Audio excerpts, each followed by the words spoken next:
Hello, people. It's Yena. Good morning, afternoon, and good evening. We are checking out the single that Miss Yena has dropped, titled "Love War," based off of the title track of the same name. Now, we've gotten two EPs already. Her debut and her first comebacks were both six-track EPs, if I remember correctly. And honestly, we've been spoiled for choice when it comes to Yena music. And starting off 2023, we get a single, but it's not just one track. We get an intro as well as a B-side, and then the album finishes with the title, which is a very interesting album structure that I've never seen before, where the title track is technically the last song on the album.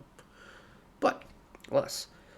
There are lyric videos for all the songs already, which is tremendous news to my ears. So, I'm gonna bring it over to YouTube one time. We're gonna check out Love is War, or Love is Over, the intro. I actually forget what the name of the second track is, but it's already in the queue. There's already lyric videos for it, so we're going to be checking them out in order. And at the end, we'll cover the two new songs, and then we'll run through the we'll run through the title track again, just so I can actually pay attention to the lyrics this time. If you do not know, my brain takes in the music before the lyrics, and then the lyrics before the visuals. Sometimes the lyrics and visuals can go back and forth, but my brain kind of takes up 95% processing power by the musicality of it. So I tend to miss lyrics on first watch. So it really helps to have lyric videos like this. But enough stalling. Intro. Love is over. So we go. 3, 2, 1.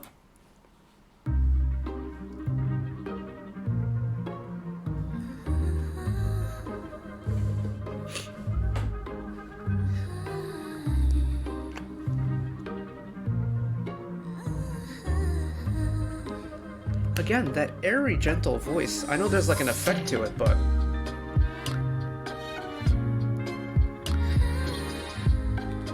ooh, getting some strings in, getting some bowing strings, getting some plucking strings.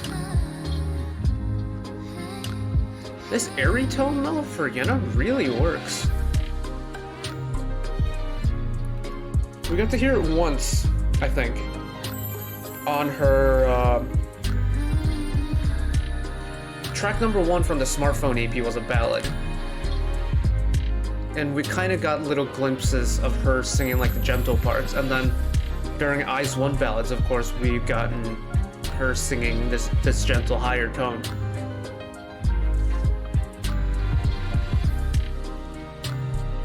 But in terms of her solo work, this is very different.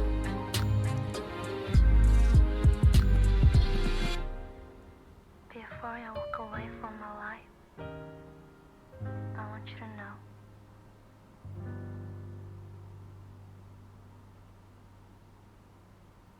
Okay, so it's like practically 100% solo, or like not solo, instrumental track. It was a little bit of ad libs here and there. Okay, if that is the vibe of the title track, yeah, I'll give her that. Is this year going to be the year where groups and artists kind of like slow down the pace a little bit? Because like last year was like the year of the punk rock revolution. It feels like we got, or at least the last 2 years have just been punk rock heavy when it comes to releases. And don't get me wrong, I love it. I wonder if this is the direction people are going to go. Because I'm thinking like we've had groups like say New Jeans. New Jeans debuted and they didn't really have like a super high energy song. Like Attention and Hype Boy, if you really break it down, they are not like high energy pop songs.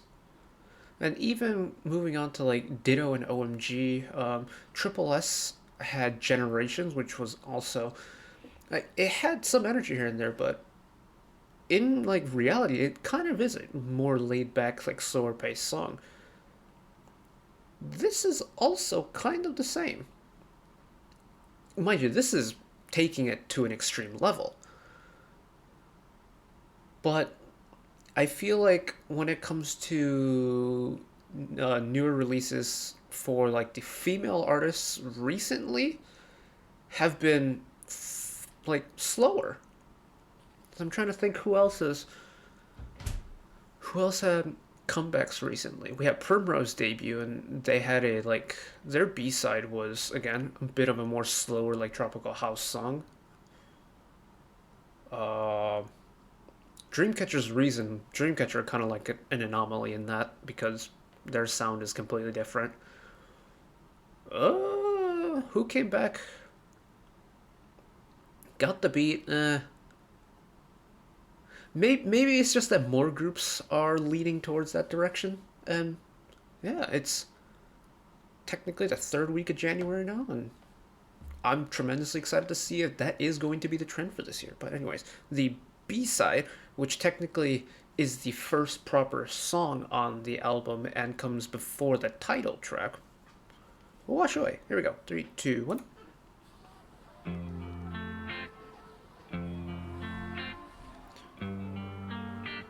Ooh, bass 3. I think it might be 6/8 actually.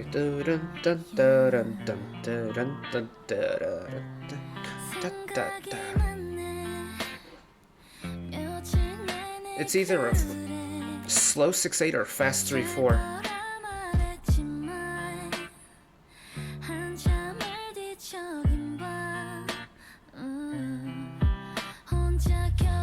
Ooh, nice bass entry.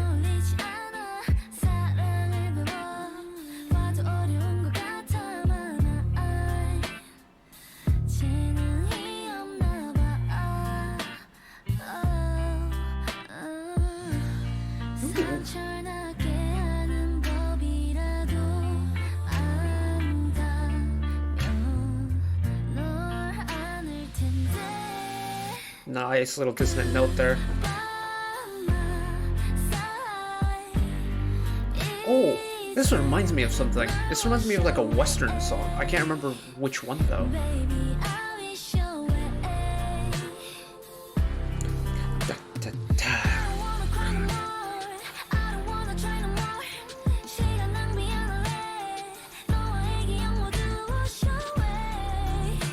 Even here, like, she is using a bit more power in her higher tone, but there's still an airiness to it.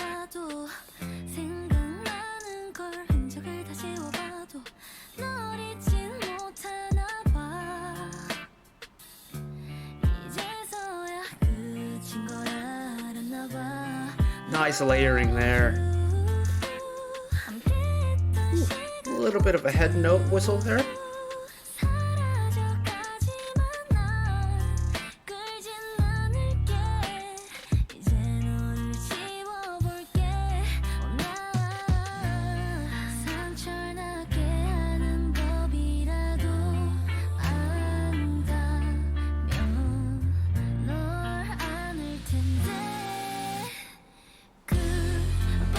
Oh, that last note going into the chorus here is really nice. I love it when a song breaks the standard musical progression and just throws in a little bit of like a dissonant accidental note in there. Very, very cool.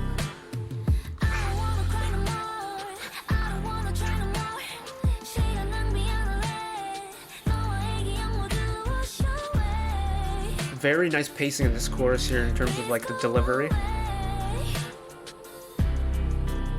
The contrasting the super fast and super slow rhythms.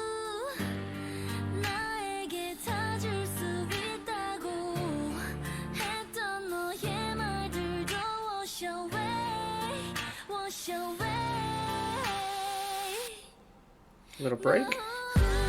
Key change.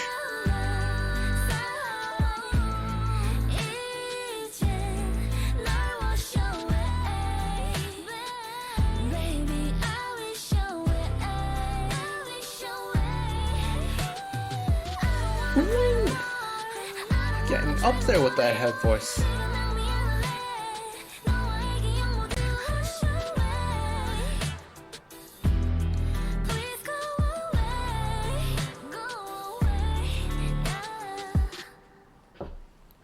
Well, dang. Okay. Yena is really Yena's hit that breakup phase. Okay. He was looking for friends in Smiley and in smartphone, and someone got him dumb broke her heart. Godly. Ooh. Again, we got a ballad early in the album. Oh, mind you, it is a single, so it was going to come either after, at the end, or in front. But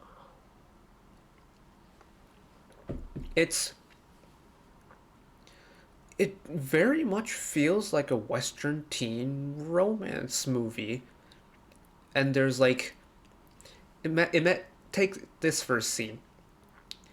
It's like the week before, say, homecoming or something.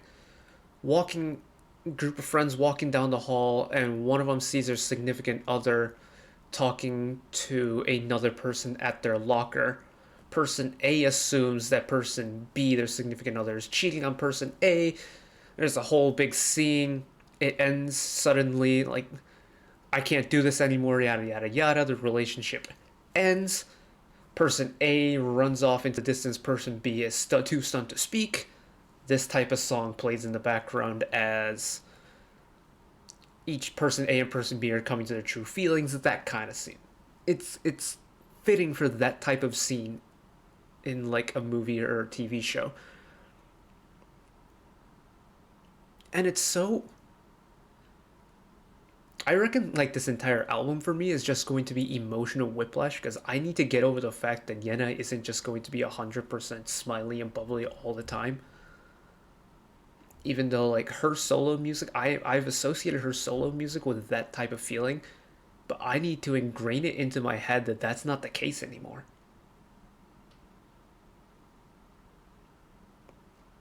Yeah, and then that's all I have to say on that, but I quite like that, you know. I don't I don't know if this would qualify as a ballad for me, but I'm going to put it on the list for now. If you don't know what I'm referencing, I have like an entire spreadsheet file, so I can make my like year-end video, the same one I did last year. I'm gonna do the same thing again this year, but I quite enjoyed that. All right, we'll listen to the title again and try and make sense of the lyrics. I did not mean to actually have the volume down, but it saved me a little bit because my headphones, I think I've got the Windows like desktop audio settings different, because it is tremendously loud in my ears right now.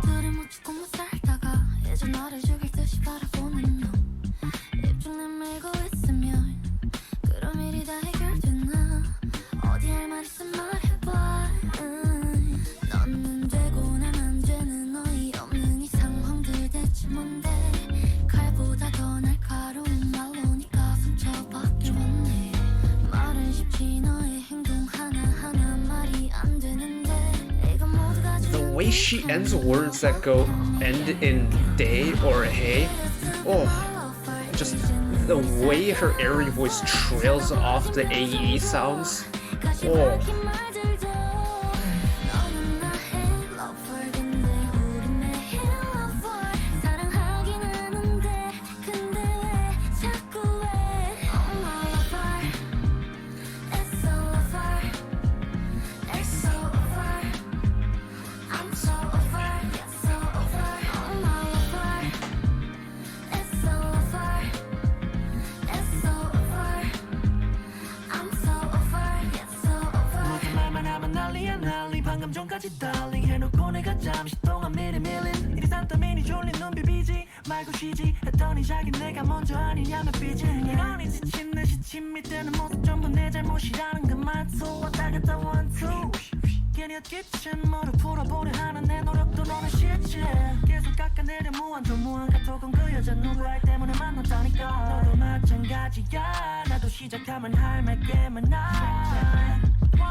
Bio's rapping, the way it was mixed is almost like an inverse of Zuho from the latest SF9 title track.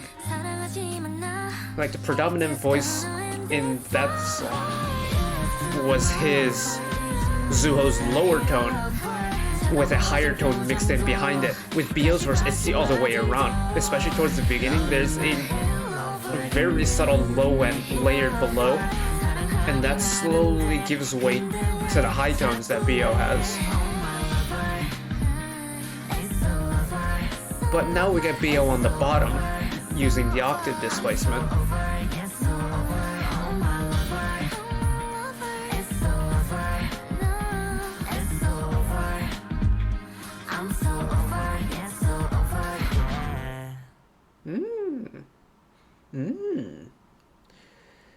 Yeah, this is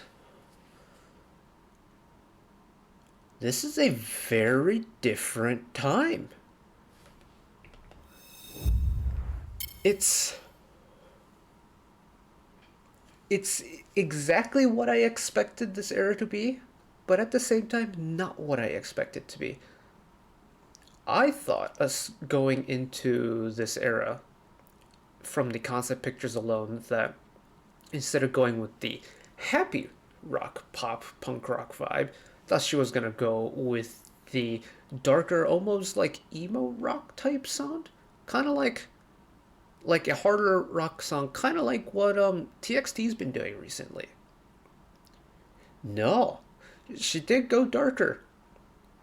Like, Love War pretty much kind of exemplifies the entire album perfectly, with like the message behind the lyrics, how it's all about like ending relationships, breaking up, or like the ugly side between two people. But the sound is surprisingly tame. And it's two things for me. One, I think works tremendously well and almost works more effectively than if she had done a like darker emo rock sound, but also at the same time more impactful in every single way possible because it's so far separated from her previous works that it just is such a different side of her that we've never gotten to experience, especially for people who have followed her from Eyes One days, because Eyes One never had a song like this. So like being able to listen to something that's so different is just, it's very refreshing, also kind of scary, because this is the direction she's gone for release number 3. We've had bubblegum like pop rock, we've got bubblegum pop rock, then we've got this like almost noir lounge type slower beat. What is the next one gonna be? I'm trying. This is purely for comparing groups that have, or other artists that have had like conceptual changes. Take for example Weekly. Weekly, much like Yena, built up based off of, you know, that like that happy teen energy with songs like Tag Me, with songs like After School, and even what was it? It was Tag Me, Zigzag. There we go. After School, and even Holiday Party to an extent was that had that like, you know, that teen like useful energy. You could see it started to change a little bit in Holiday Party, but one releases 1, 2, 3, and 4 for Weekly were all that, you know, that kind of like teen energy, and all of a sudden release 5 came around with Vampata, and it was just like, oh, what happened to Weekly? I feel like this is kind of similar with Yena's case, because we got to know her through Smiley and Smartphone. Two very similar in terms of like feel and sound, you know, that high energy pop rock sound. All of a sudden, Love War comes around, and it's just like, oh, this is different. And yeah, this is different. And I'm not mad at it. I do wish we got an album for this, though, like an EP instead of it just being a single. But that's me being selfish. I'm tremendously excited for where she goes moving forward. And if she's capable of doing something like this, I kind of hope she gets an OST or two this year as well. But one can hope, right? Anyways, that's it for me today. If this made it onto YouTube, hello YouTube. We survived the copyright hammer. If we didn't, this is over on Google Drive. Hello Google Drive. Make sure to check out the channel. But if this is on YouTube and you want to see more channel icons up there, you can find the back catalog stuff watching the past. Drop a subscription if you want to keep up to date with whenever I upload new videos. And if you want to watch another video of mine right away, YouTube recommends you watch that video down there. And until next time, bye bye.